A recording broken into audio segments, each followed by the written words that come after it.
Greetings, petrol heads. Welcome back to Automation, the car company tycoon game. Looks like yesterday the BGTC Calgeta won. So today we're gonna be looking at the Doubutsu Cheetah, which was sent in by what was it? Norum 96, and then the Pirelli sent in by Denier.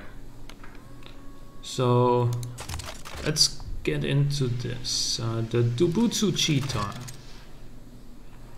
looks very Japanese and I like it. I like the aesthetics of this car. Looks very 80s-esque.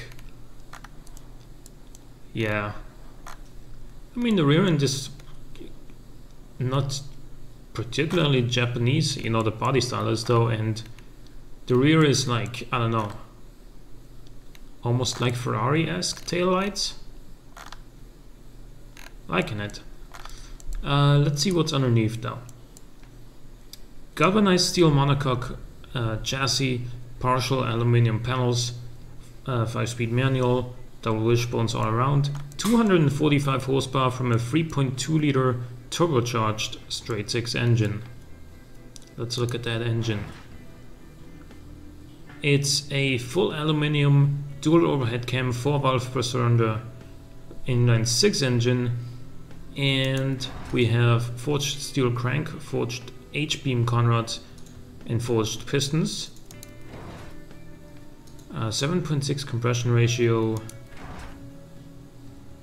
A really big turbo, which probably wasn't necessary, because this is already a 3.2 liter engine. I don't know. We got multi-point injection, throttle per cylinder configuration, standard intake. Really rich fuel mixture, revs only to 5500 RPM, 2.5-inch exhaust, no first muffler and a straight through second muffler, so this engine is going to be relatively loud for a turbo engine. Yeah, you hear it in idle. So as far as straight 6 turbo setups go, this is kind of suboptimal. It is, oh, it's a single overhead cam. I'm sorry if I said dual overhead cam before, but definitely the turbo is a lot bigger than it needs to be on a 3.2 liter straight 6. You can easily make 250 horsepower with smaller turbo size, which will also make the turbo spool up faster and you'll get all the torque earlier. And similar story on the fuel mixture, like you don't really need 12.7 to 1 in the fuel mixture to make this kind of power. And you can up the RPM limit a little bit. It can take it and it'll be fine, but this way, this is just not the sort of torque curve you want.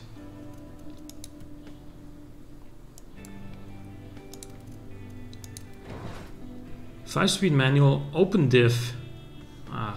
Again, something you don't really want on a car like this. Sports tires, 215s up front, 195s on the rear. This is the first car we've seen that has wider tires up front than on the rear. Again, not necessarily ideal. 17-inch magnesium rims. And then solid disc brakes all around, no brake fade, so it's okay. They're cheaper than vented discs, so there's a reason to go for those. Semi-clad under tray, way more cooling than required. Lots of downforce, which, to be honest, it doesn't really need. With 245 horsepower, you don't need that much. You don't need that much downforce. It's not like you're going to be setting any new lap records with a 245 horsepower engine. Luxury interior and entertainment, power steering, ABS, advanced safety, and progressive springs with gas monotube dampers. So I don't know. There's just a couple of choices about this car that are, let's say, suboptimal. From the engine tuning the open diff, the incredibly high downforce, which probably this car doesn't make enough power to warrant that, and let's just say terrible fuel economy, and like low drivability, the lowest we've seen. Sportiness is okay, comfort's okay, prestige is okay, but like running costs, most expensive so far, $26,100. So this is the second cheapest car we've seen so far. Only one car has been cheaper, and that was the Alpine Crossfire, but I'd take that in a heartbeat over this car. Like, sure, this thing is like 5 or 6 grand cheaper than your average car that we've seen in this competition so far, but it's also like 5 or 6 grand less good. So I don't know if the price is really, I mean it is one of the probably the best thing about this car, but you know, if you have a cheap car and it's not as good as the other cars, and then there's a reason why it's so cheap. People only buy cheap cars because they think that either they can afford the more expensive car and they can settle for something worse, or because the cheap car is very promising and it's actually quite good in comparison to something more expensive. This is not one such car though. Like, the engine ruins not everything but a lot, and then we have a weird tire setup, we have, you know, an open diff, we have too much downforce. Let's see how it performs actually. I don't think I've checked that out yet.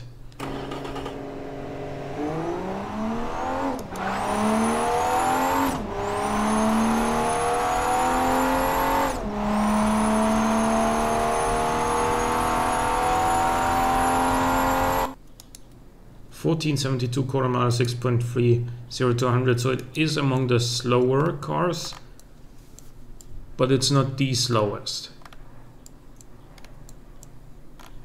Well, I don't know. I don't know what else to say about this car. Let's check out the other car, the Pirelli. The engine family didn't have a name yet, so I fixed that. Right. Steel monocoque, aluminum panels, longitudinal rear-wheel drive, 4-speed manual, double shocks all around. Pretty high weight. I think it's the heaviest we've seen so far. 250 horsepower from... Okay. That's why it's so heavy. An 8.1 liter straight 6.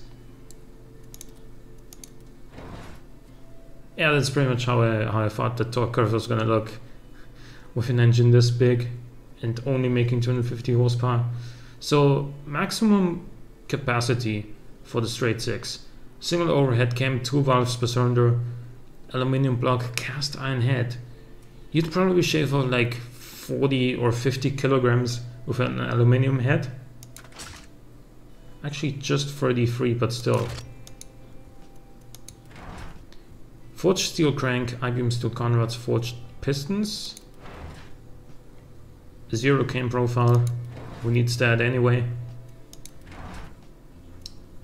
Multi-point EFI, throttle per cylinder configuration. Performance intake, 15 to 1 fuel mixture.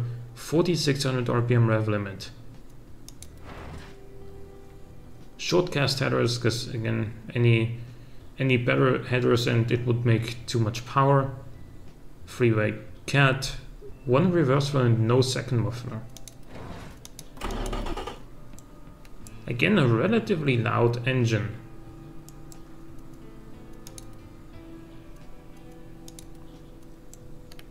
So 49.8 drivability. Oh, actually, let's check out the other things first. Another open diff. And the gearing only goes to 170 kilometers an hour. Two 15mm sport tires all around, sitting on 16-inch alloy rims.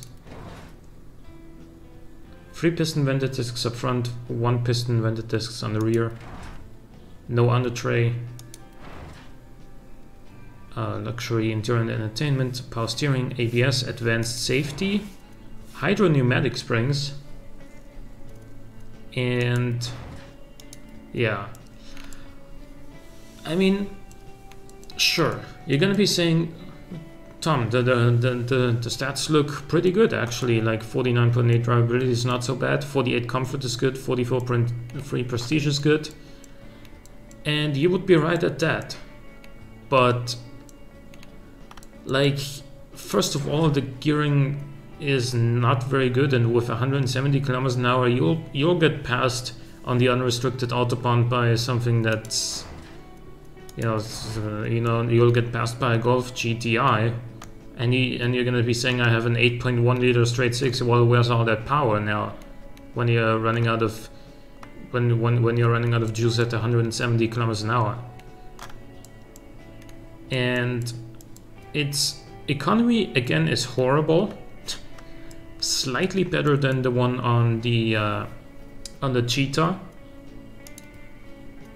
Wow, those running costs, $4,103. That's another 400 or something on top of the Cheetah, which was already the most expensive car to run so far. Let's look at the performance.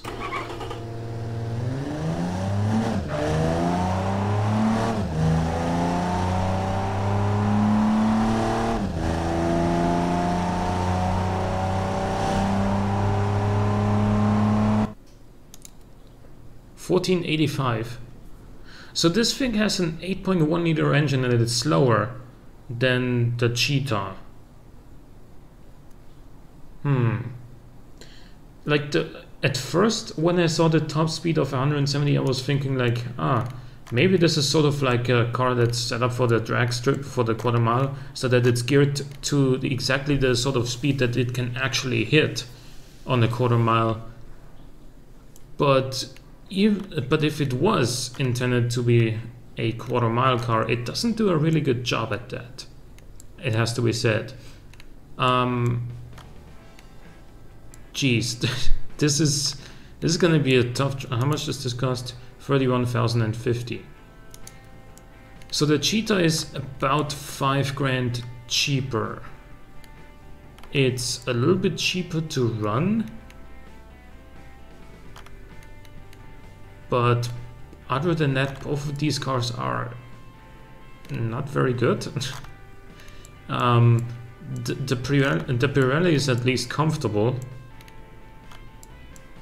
and I guess that's gonna count for something. But geez, like if these were the only 2 cars on the GT market in 1985, and I had to pick one, dude, I might just rather walk. But what do you guys think? Let me know which one of these 2 you think is gonna be better, and hope you enjoyed this video, and I'll see you tomorrow with another episode. Goodbye.